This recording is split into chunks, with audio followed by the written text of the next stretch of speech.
Amy, who's the guest today, I'm very easily impressive today because I had a countdown that just happened on the screen while we're recording, and so now she's expecting great things from me.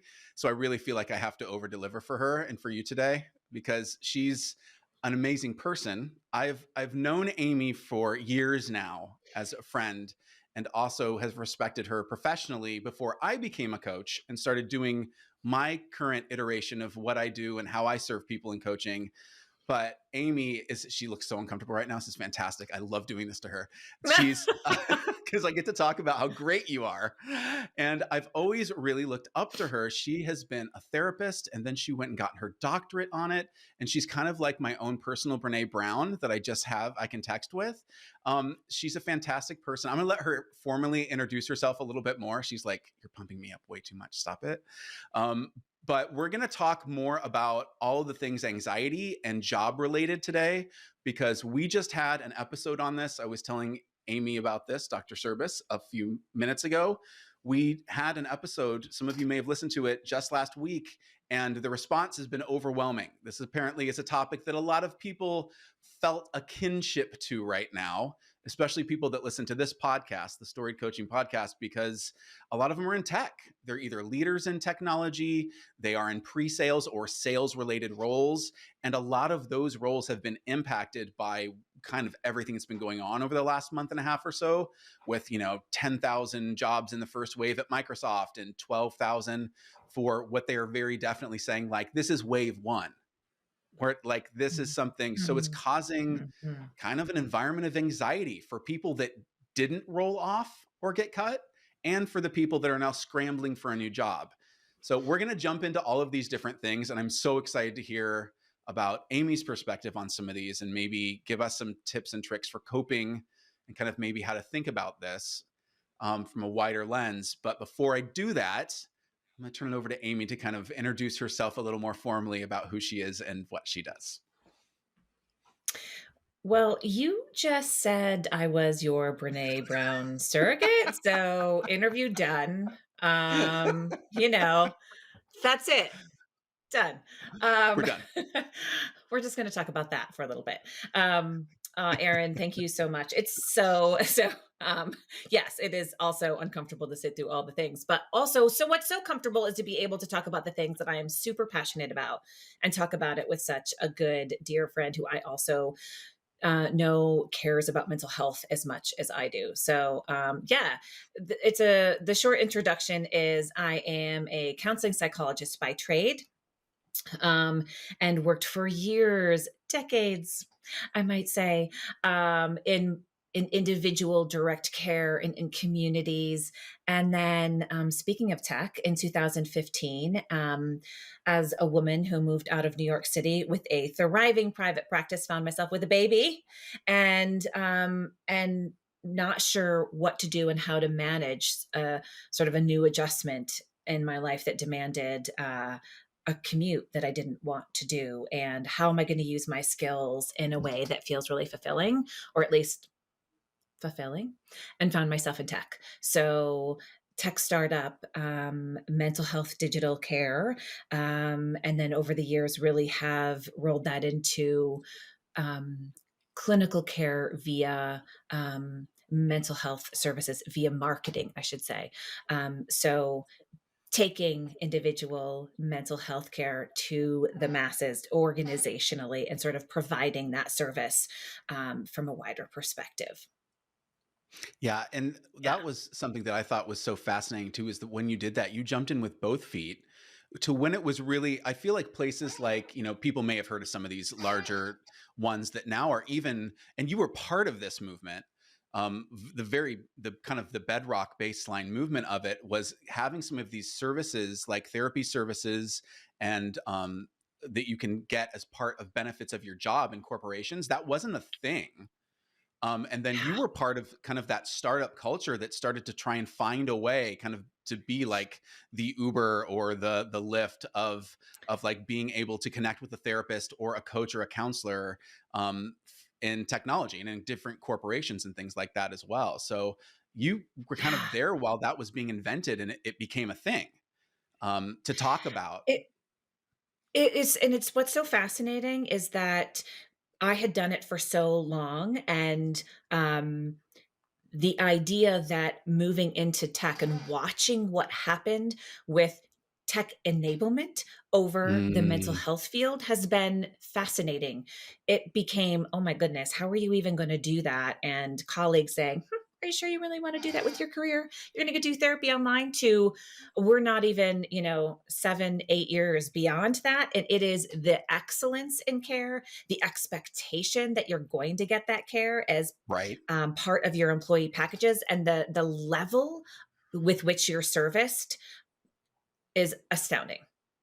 Yeah, because before that, I remember like not only was, going to a therapist or something like that, something you didn't discuss at dinner parties a lot of times outside of That's like right. maybe some circles in like East Coast, like New York or something like that. Like you didn't talk about it if you had stuff you were working on, but you definitely didn't talk about it at work. Like there was a work life separation there that if you were doing therapy, that was between you and your health provider or something else, but it wasn't something that corporations were thinking was even useful to them to be able Yeah, to help people be more productive or be able to help them be more happy at work, to help with things like very tangible things like attrition. Like people, like why do we have such a high turnover rate? We train people and they get to this great point and they become great producers for us and they know our products and our services backwards and forwards. We don't want to lose them and they seem happy and then all of a sudden they just leave. Like that's right. services like that you had a lot of influence in working on and kind of bringing, like you said, only 7, 8 years in now, and it's an accepted part of the benefits package now. It's something people look for more than the candy bar or the like after work pizzas. You know what I mean? In startup culture. 100%. And I think that what has been also astonishing and heartwarming is that, yes, people are looking for it, but also companies, organizations, the customer, if we're looking at it from a business service industry lens, you know, want to know, wait a minute, if I'm going to go out of my traditional benefits care, how do I know that it's working? And we can give you Mm. the ROI. We can give you that, Wow. hey, by the way, um, these services are going to help with satisfaction, are going to help maintain concentration, are going to help manage all the things outside of work that is going to allow me to be a better, more dedicated, loyal, impassioned performer at work, and also help me with the tasks, with the things at work also. And listen, the pandemic also, put a jump on things because Yeah. all of a Yeah. sudden we were mixed, right? It wasn't just work home, work personality and life, home life. It became mixed, and we were forced to take a look at the whole person. Yeah, right. Because there were those lines weren't just blurry; they were just completely toppling over each other. Like one didn't end before the other. Like it just was everywhere back That's and right. forth. Like I need to get my kids on online for school, and are they even going to school today? To all of a sudden, like now I need to be on a sales call or a marketing meeting, and now all of a sudden, like it was, yeah, everything was all Someone wants a mashed snack. together. Yeah, I'm someone reading through wants this snack. deck. Totally. Someone wants a And I snack. haven't What eaten in the a day. heck? Yeah. Exactly. Exactly. And I gotta pee. What is happening? Totally. I haven't peed today, I don't think. May not have peed yesterday, not sure. Right. I'm definitely dirty. My yoga pants haven't been off in a week. I mean, these are things we all joked about because we all did them. I It's mean, so true. it Yeah. was, yeah. Have you seen, I mean, in that same vein, have you noticed, from, your perspective of working with people and also because you have such a unique view into a larger structure working at several prestigious, companies that provide this to large Fortune 50 companies, have you seen that they, uh, have started to understand that this is something that's just part of that package that they get results from and that this is something that's going to continue, even it wasn't just a stopgap for the pandemic, but it's something that they can see that like no, this is just part of an organization, it should always be planned for and that people can take advantage Yeah. of. Is that, do you feel like it will Yeah. have that longevity? 100%. I mean, it completely changed the landscape. So, if and so many levels. So now employees are coming in and saying, "Hey, this is what I want. This is the benefits care that I want. I want flexibility in hours. I want, this pay. I want this financial package, but also I want to have this as my mental health care. I want to be able to, or substance use care. I want to be able to bring my whole self to work, right?" And then, I think that what has been they're seeing the benefit of that, but also as an HR buyer, as an HR provider, you are looking at them internally in the market and saying, wait a minute, this other company is providing this benefit of services. Mm. How can I provide that? How can I do my job better? How can I stay competitive as an HR department or a people department within the industry? What are other companies doing, and how are we being competitive, and what are we offering? So I think it's a parallel process happening there, and then a parallel process happening. I talked to other therapists throughout the pandemic of how difficult it was to be going through something personally and collectively at the same time, those who Oh, we were wow. helping. And Yeah. it was new, Yeah. right? Like all of a sudden, you're not removed from it, you're in it. So As it's we a it's say, a in the was pool. a challenge. Yeah. Yeah.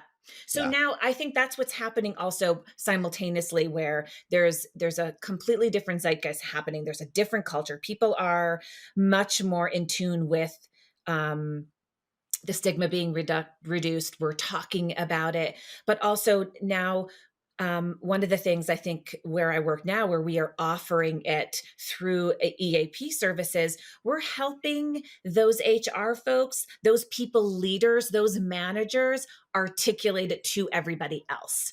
So now it's busted out. Everybody's expecting this, but we're all still catching up. We're all still being able to say they know it, but how are they articulating it? How are they communicating it? And how are they also developing new plans so that they are getting the pulse of their work culture and what they want? Because what we're finding is there is no one point solution. It's always evolving. It's now the dialogue is open. So what are we doing every 6 months, every year, and how are we setting up processes to make sure you're checking in with your folks? So not only, I guess that's a long-winded way of saying, not only has the landscape changed and it's here to stay, I think there's a continual evolution going to continue to happen. Got you. Yeah. So you're seeing, like, not only do you think it's in some form going to stay, but like it's kind of an exciting time because you're really finding out Yeah. what you think people need, and then in different situations, different cultures, evolving that to really fit their evolving needs. And so you can grow with the company Yes. and with their employees as they need to have different kinds of support as the company grows and things change and organizations get reorged, as we say, and like things like that. And there's all kinds of Yes. different things that are moving all the time. And so the coaching and the therapy has to be moving and adapting as well to what they're going through. And I can't think of a better transition from that, of evolving and adapting and having to be fluid, to what we're seeing right now. Like, as I mentioned at the beginning, as I'm sure you are very well aware of, there's so many layoffs happening right now, um, especially in the tech industry, other industries as well. It's happening worldwide. People are having anxiety about, am I about to lose my job? Have I just lost my job? Can I find another one? Now there's a bunch of people now that need to find a job. Now I'm anxious, like I have to be competitive. I'm on my back foot. Then there's the anxiety that I'm noticing talking to clients as well, where they were the VP that found out 24 hours, if not less time beforehand, that they were going to have to be the one to tell all these people that, like, all these people are being let Yes. go, and they have survivor's Horrible. guilt about it. And it's Yes. just, there's so many flavors of guilt and shame and anxiety happening right now. um I just, I guess this is a very open-ended question. We can go lots of different ways with this. Yeah. Let's start with, how are you evolving as far as the approach that you're seeing from your colleagues, and how are you kind of addressing this situation for people, I guess, that still have your service? And then we can talk about, like, if you have lost your job and they were looking forward to having your service, what can strategies, or, grieving the loss of a job, how can we help some of these people that may be going through that right now as well? It's a large question. Feel free to break that up however you'd like. Yeah, well, it's all such good stuff to talk about. We should be talking about it. We also, we talk about layoff anxiety in the industry also of just there's layoff anxiety. We are all, if you are in tech, actually, even if you're not in tech, you're sort of at the edge of your seat. I don't, there was it's an interesting job market report came out last week that was like, we have like just, I don't know, the growth rate of new jobs, the employment rate has grown more than it has since, I don't know, the 60s or something. And yet Mm, there's these mass layoffs. There's such a mixed yeah. message coming out right now. And there's so much uncertainty. And there's a couple things I think are important to talk about. A, that of course you feel that way. B, we as humans have shifted. We were really affected by what happened in the pandemic. We're reorienting to the way we live our life, to the way we integrate our home and work life. We tend to like routines, and we just had it shaken up so much. Oh, Now, such a good as point. we're looking at the anxiety layoff, like we're looking to something, things have just settled. We want Mm, that stability. Our job is a mm, stability, is what we can count on, and not part of our identities for sure. And so the idea of not only not having that, but not having any control over it, the unknown really raises our anxiety. And so when we're talking about that piece of just sort of sitting in it, I think that being able to recognize that and have a little bit of grace for yourself of, okay, well, what can I control and what can I not control, right? Sort of going back to the basics of, I don't really know. I can check in with my manager, I can ask some questions, I can read tea leaves. Outside of that, I can get my own, right? I can get my own finances together. I can make sure I'm talking with a partner or somebody who I might have combined financial stability with. I mean, these are real things. These are things you can actually look into and make sure that you're aware. Could you spend time brushing up on your resume? Maybe. I'm not a huge proponent of that, or forever sends resumes out. Health. Do we do that Is anymore? that even still a thing? I think every Is that manager still a just thing? like asks for the resume and then just looks at your LinkedIn profile. I don't even think they read them That's anymore. right. Googling. Who does that anymore? Yeah, that's it. Um, That's it. Uh, yeah, yeah, taking a look at that and then diving into, all right, compartmentalizing a little bit, letting go a little bit. Here's what I did. Here's what I can do. I did it. I'm going to lean in to the things that I know work for me. I'm going to cut off at the end of the workday and let it go. I'm Nice. going to try to create boundaries and bookends on my day. I'm going to remember that I just made it through a global pandemic. I'm okay. I have got some strengths. Let me not look outside for things that are going to provide me stability. Let me look inside for things that I know provide my internal stability. And, Oh, so good. it's so important to remember those things and it's not a one and done. It's reminding yourself of those things every day, and trying to, um, reel yourself back in when you're finding your what ifing and ruminating, and you've probably just been a little on edge, and knowing that the goal here isn't to not be on edge. I mean, we don't want to completely ignore the fact that perhaps you're at large company X and they just had round one. Yes. I mean, those things that affects you. Of course it does. And so how are you going to manage that in the best way as opposed to eliminate it? Yeah. Wow, there were so many good nuggets in there. People, seriously, I would recommend that you rewind that and listen to it at least twice more, especially the reeling back in and that it's a process. Like just because I'm a coach as well, like I do this constantly. I will find myself like spooling out. I love that what you said about like reeling yourself back in. I can absolutely see that visual of me like worrying about the first thing and then that turns into something else and then by the time I know it I'm 5 or 6 deep of things I actually can't control or that I'm worrying about that That's might right. happen, that could never happen, that are attached in these tangents. And I need to reel myself back in and go, okay, where am I right now? what facts have actually happened or not happened, and what can I Lean control into right those now, and what facts. can I just give up, even though it doesn't feel good. Doesn't feel good, but I can't control it, and so worrying about it, having anxiety about it is just making it worse. But at the same time, like you said, giving myself some grace that of course I want that stability. I'm craving it as like a human creature. I want to be this warm, fuzzy animal in a burrow that like doesn't have to deal with all this stuff after some of the stuff that we went through.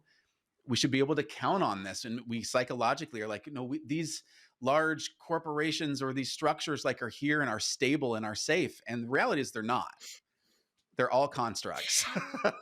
That's right, and you said so that's right, that's a whole other yes, we can totally go on that, but I think what you said was so important because we, it's the difference of feeling pain and suffering. When you are feeling Mm. anxiety, I can feel anxiety in my gut. Like I sort of feel off. I can feel it and I know it. And I know sometimes I know why, sometimes I don't.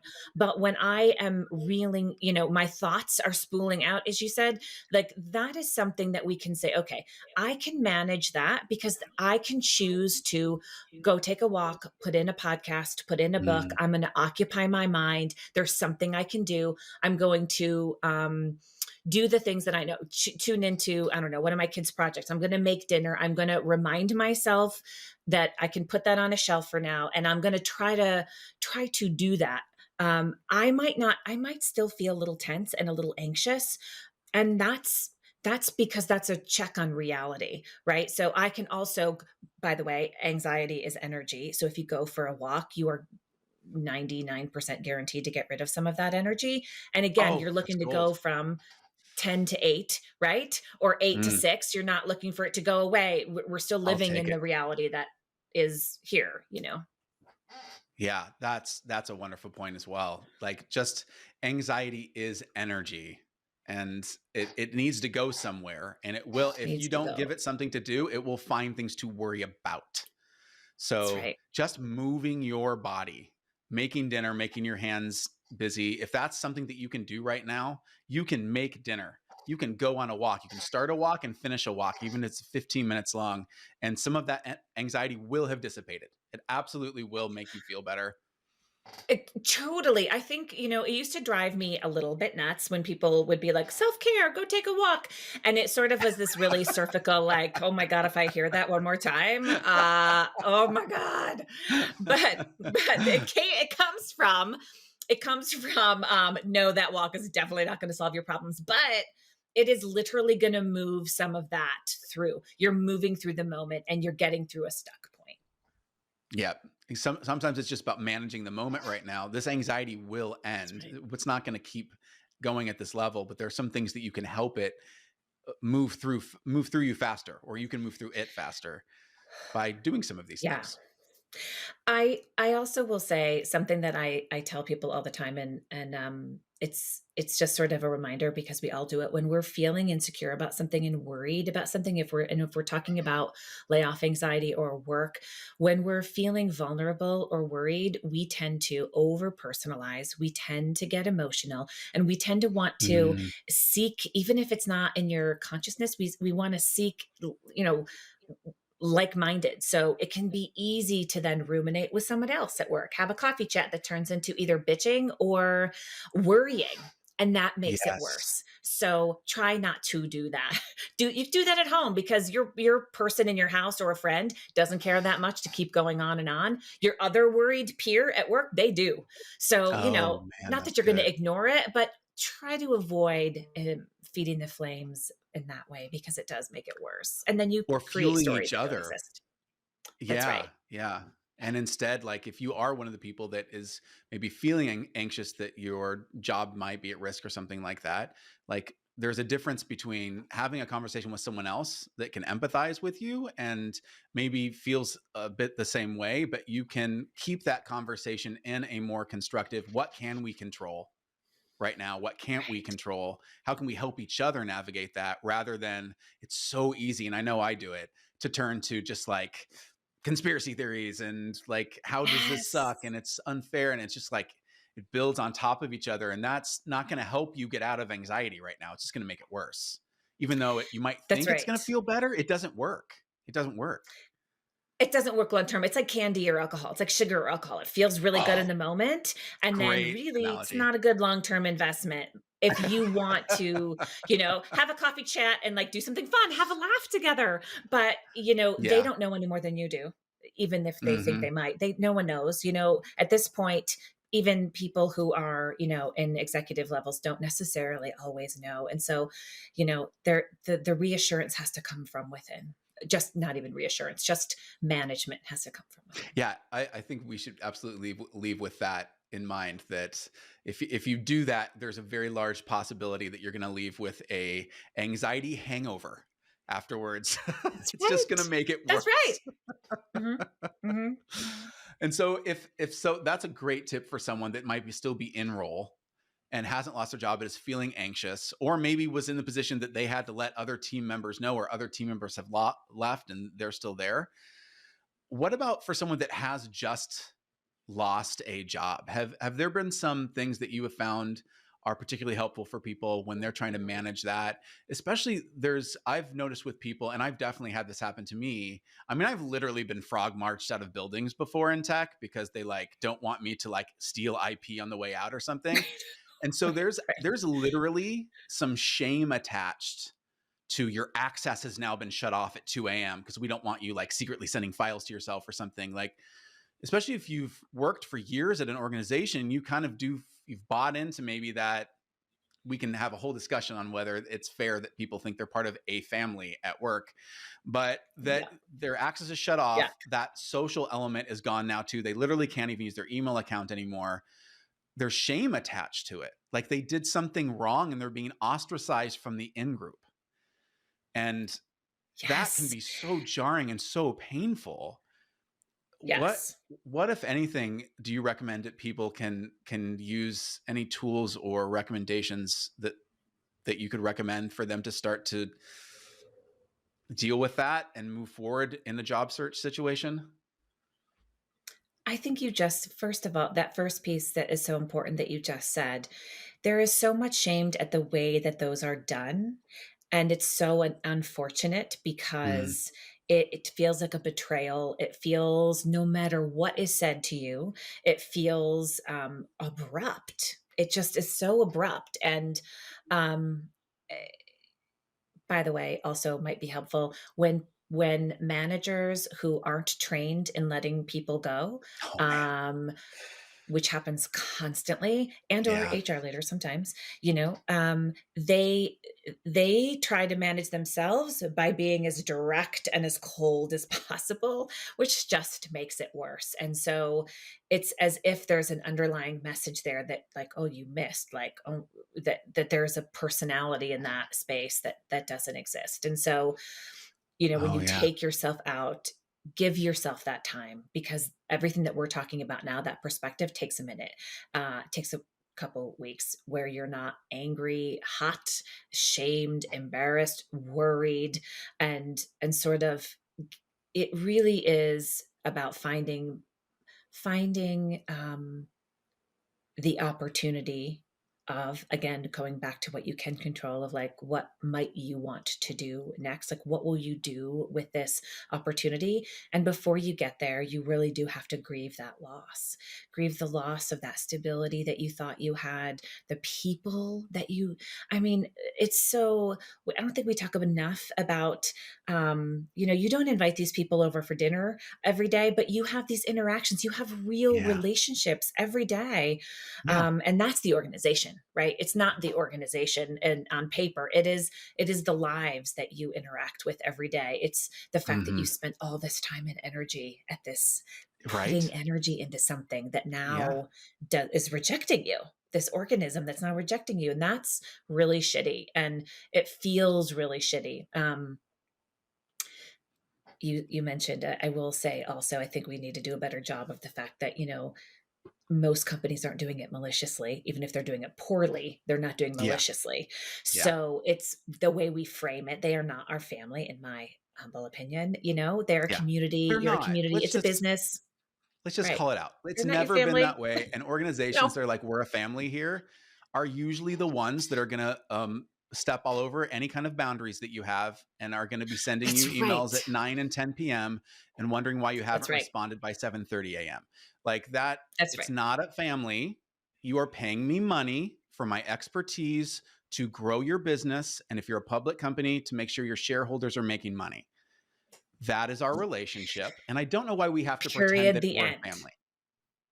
I think I think it feels maybe like that was this old thing that allowed us to be humans and kind to one Hmm. another, that we had to sort of have Hmm. that family moniker. But no, they're there to make money and they're paying you well to just to survive. And I think that one of the things that I also for myself also keep in mind is that you know it is I'm working for a company and I want them to make decisions that are going to keep them in business because I believe in that mission.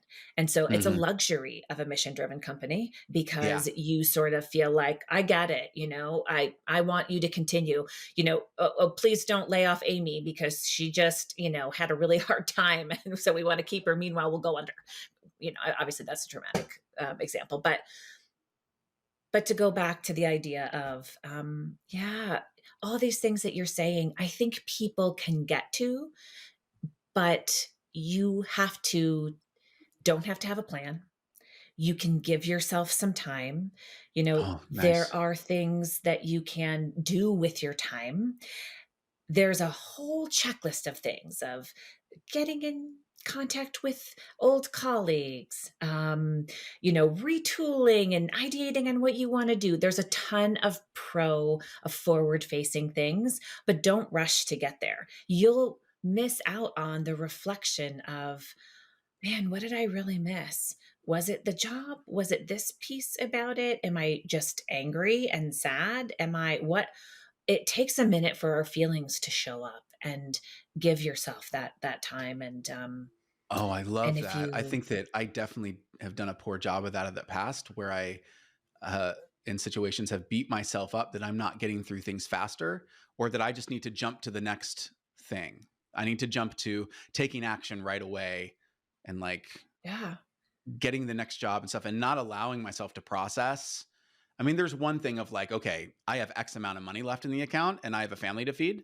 So there's that's that right. reality. But then there's also the That's right. reality of like, okay, it's okay for me to allow that I'm just not going to feel angry right now in a linear order or betrayed or shame in a linear order. And it's not going to bubble up in other ways during this process. And there's nothing wrong with me that I'm not That's doing it. exactly right. Like now I'm done with anger. Now I'm done with shame. Right. Now I have Right. moved to grieving. Right. Like it Right. doesn't Right. it doesn't happen that way.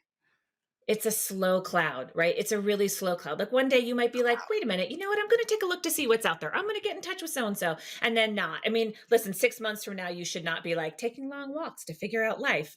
If you're there, you should probably speed it up a little bit. Um, but we are so like, want to be like, nope, I'm fine. I'm going to find something else. And so here's what I'm going to do. And because that's how we let people know we're okay, as opposed to, no, Mhm. I'm going to take a minute and of course I'm having feelings and that's okay. And I'm going to, work my way back up to figuring out what I want to do next. But how do you know what you want to do next if you don't have a time to process?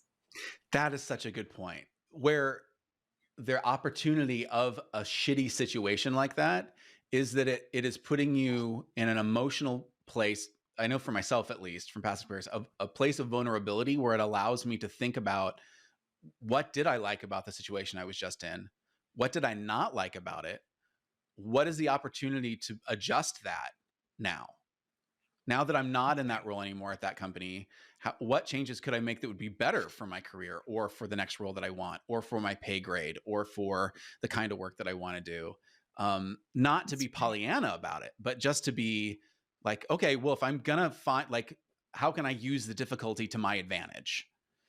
Um, Uh, yeah. Exactly. It's where that power play is. Even if it was like, well, I liked everything. Well, okay, great. That now what direction you want to go in because you took a moment to be like, oh, yeah, that just really sucked. I really did like it. And these are all the things why. Great. That's what you're looking for, right? Not just to jump into something else. And it really is about using that is where your power lies. You are forced into having to reflect and make a decision for yourself.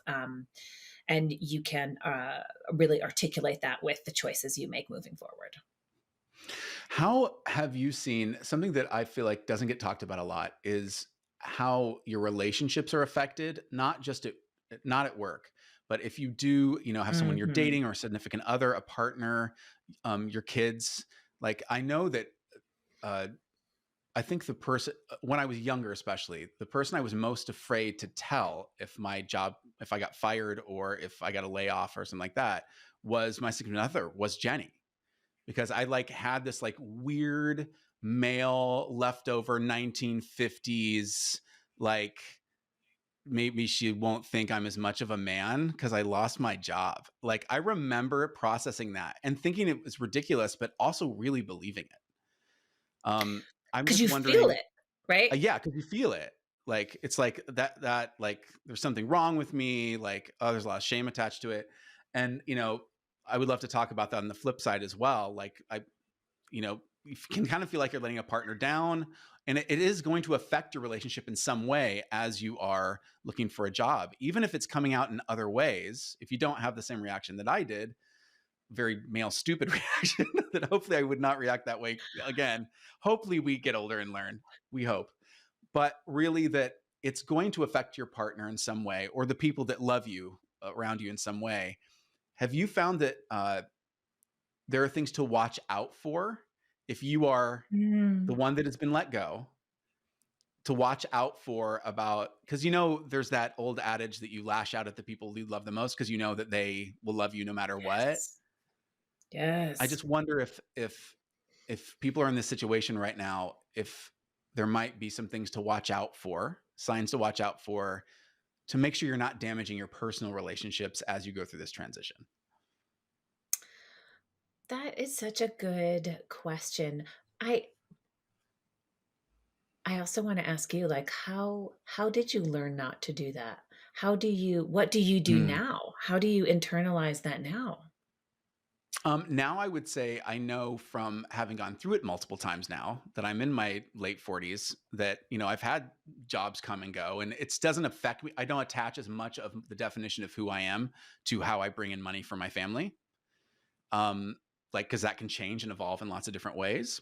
But at the time when I was younger, it very much like what was that.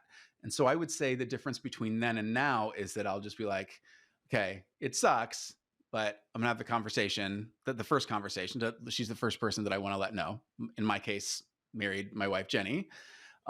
But after that, it's just like, oh, I'm just gonna find a different job, and I know that I'm gonna be I can get kind of owlish, just very very focused on even after hours, like I'm supposed to be hanging out with the kids or we're watching a movie, but like my brain is chewing on like actions can I take tomorrow, things can do, and I'm not present. And I know enough about myself now to catch myself doing it because I know it's not making me happy. To your point when you said earlier that like it's the end of the day, do as much work as I can, even if I am technically like in between jobs, like have a schedule, end it there, and then also enjoy my life and be present for the people in my life. So I'd say that's probably the difference for me in the learned skill set. Um, I don't know if there's So anything good. else to like, what else could I do? Like, try not to Well, I have think, a short temper. Like, yeah. well, I think that, it's such a great and big conversation, and it depends on the relationship that you have. I think Mm, as you hit on something really important, which is the idea of, you know, your own, identity might have taken a hit. You're fearful. You don't want to see that fear or that reflected, or disappointment that you might feel in yourself reflected in someone else's eyes looking back at you. And so people tend to not share out of fear, out of either wanting to reassure or feeling the vulnerability of that. And I think mm, being able to separate out, right? Identity and all of that stuff is so helpful. And you had the experience of, okay, we're going to be okay. It's just a job. And, whether that is something where people are at or not, getting there is helpful because, um, if you have a partner who you feel like might react and be really upset, you're Mm. probably going to want to share after you've had a moment to be like, okay, what what can also help them feel better, and you're going to be able to process in that way. Or if you have somebody who is super empathic, is going to lead with empathy, and then they're going to manage their feelings later, you want to maybe share right away. I think the goal is to be able to share and to be able to come at it like a team, and to have it be a piece of the overall pie of what your life is. If you are in a relationship, and within your household or outside of your household, the red flags are not wanting to tell them directly, not really sharing what some of those vulnerabilities are, feeling like you're snapping, feeling like you want to avoid, feeling resentful because they're not reacting in a way that you find most helpful. Oh, And that's so good. we often Yeah. find that the job loss is the symptom of something else happening out here, so it becomes a spark to either deepening connection or a spark to distancing. And so you know if you need to get extra support, if you need to go chat about it with somebody else, if you need to really lean into your own management in order to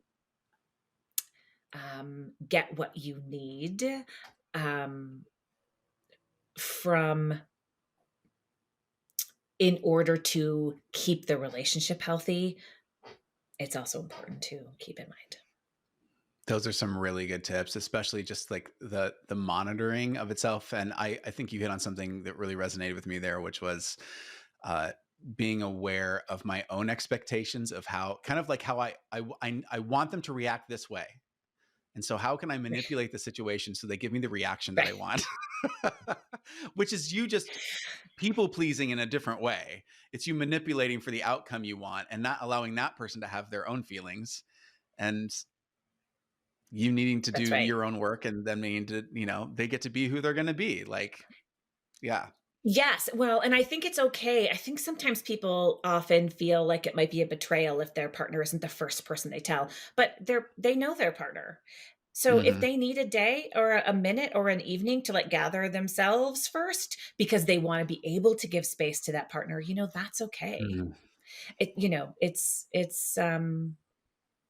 It's probably one of the hardest people that you will tell, because there is a reckoning with yourself and the sadness that you're going through when you're also in fear when you're telling your partner. Yeah, so many layers to that. So good. Um, when someone is going through this process, and before we wrap up, like, do you have any recommendations that you've seen you or your colleagues give people for daily habits for that they can maybe use? And this might be a tool set that you recommend in lots of different situations, but a few things like daily habits that they might do. We mentioned going for a walk, structuring your days maybe on purpose, where all of us, let's say you are one of those people where at 2:30 a.m. you were at Google and your access got shut off and you're just done. And now you're like, okay, I guess I'm looking for a new job. Is there some structure or some daily habits they can kind of use out of the gate that set them up for a little more of structure and safety, at least, to give it a good start as they navigate through and allow themselves, like, as you said, have a cloud of feelings that might happen, but also be able to kind of keep them a framework that helps them, some kind of daily habits? Yeah. Yeah, and those things that you mentioned are really really important. I should say, maybe not even daily habits, maybe even weekly habits of, Okay.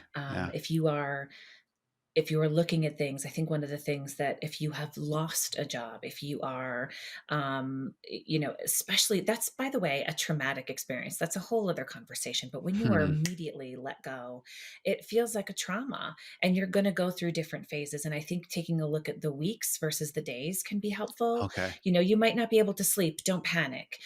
Have you slept over the week? Are you eating in a way that feels like you're not gonna destroy your health? Are Mm. you reaching for some good coping strategies as opposed to the quick fixes? Uh, are you being thoughtful about um, who is a safe person, who's a trusted, who's going to give you comfort, what's going to give you comfort in the long run. Um, those are the things that I think getting outside, obviously, we these are like scientific facts. I feel like since the pandemic we have overused them, but get outside and move. The sunlight Mm, actually shifts perspective. Um, chat with a friend. You don't have to talk about not, work.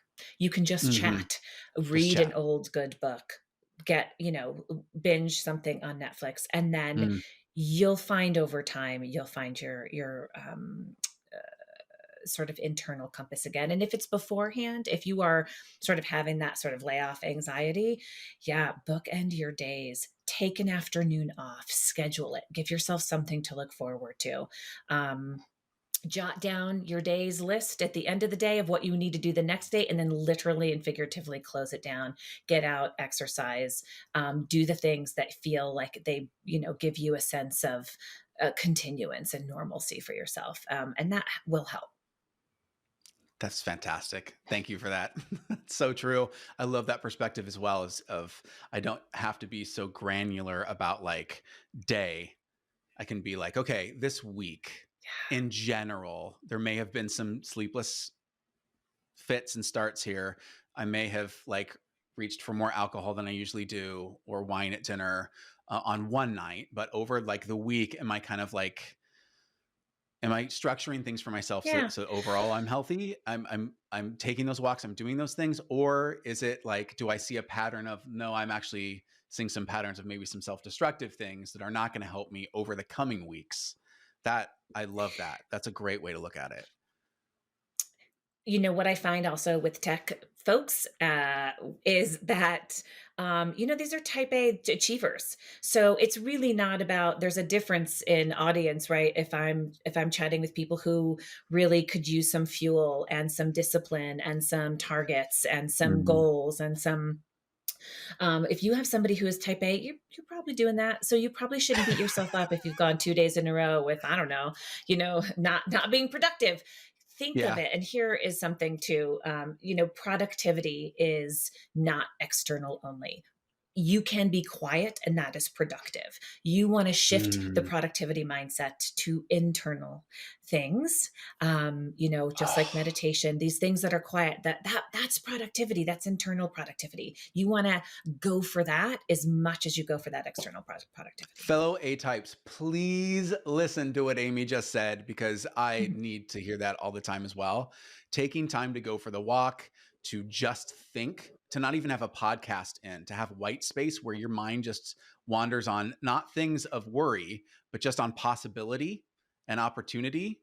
To meditate, these are productive. Just because you didn't make a Yes, bulleted list and cross it out, or maybe if you're like me and you still need a list, make it post-it sized and have meditation and go for a walk be some of those things you get to cross off today.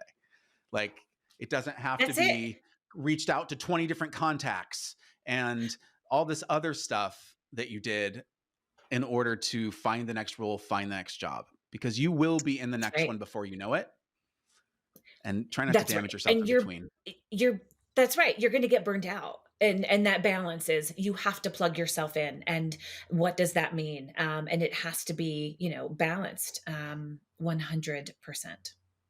Yep. This is going to be part of your story. It may not have been a chapter of your story that you asked for, but it's here and you get to at least populate it with things that you can control, like the things that Amy's talking about that will help you to be able to navigate the in between space. Some of those feelings are going to come up, possibly of shame, possibly of guilt if you're still one of the people there, of anxiety. There's nothing wrong with you and that it's very That's right. human. And of course, you're feeling this way and it's okay. It's absolutely okay. It's it's the experience of that. That's absolutely okay. I am not guilty. I feel guilty. They're my feelings. They're informing me. They're telling me Yeah. about the situation, but that's not who you are. You're going to move through those feelings. Feelings come and go, and you will, continue to be okay, and let those feelings just come and go, and know that you don't have to do something necessarily with them. Amy, thank you so, so much. I can't think of a better note to leave on. Thank you so much for spending time with us today. I know this was super helpful for me. Again, I'm just tricking her into, I might not even release this. This is just for me. I'll listen to it over and over again so I can feel better. Then I'm just pretending it's a podcast. It's not even on. We haven't been recording this whole time. Yeah. Recording? And What? free therapy session for Aaron. But is there, if people want to hear more about what you do and kind of see some of the stuff that you're into and follow you on your journey, where can they learn more about you, Amy? Where can they find out more about the work that you do? What's the best place to kind of keep a pulse on Dr. Amy Cirbus? Yes, well, that is a very good question. I mean, doesn't everybody go to LinkedIn? I think Sounds good. we're You can back look to her up on LinkedIn. LinkedIn. Yes. Yeah. Yeah, exactly. Go ahead and reach out now before she gets to that Brene Brown level. And like, you have to go through like three different gatekeepers before you can get to her. So Right. I'm just Yes. saying, My do it second now. manager manages that. So, we're not too deep just yet. I'll still get it. Awesome. Amy, thank you so much for spending time with us today. Dr. Service, you are the best. Thank you. Thank you.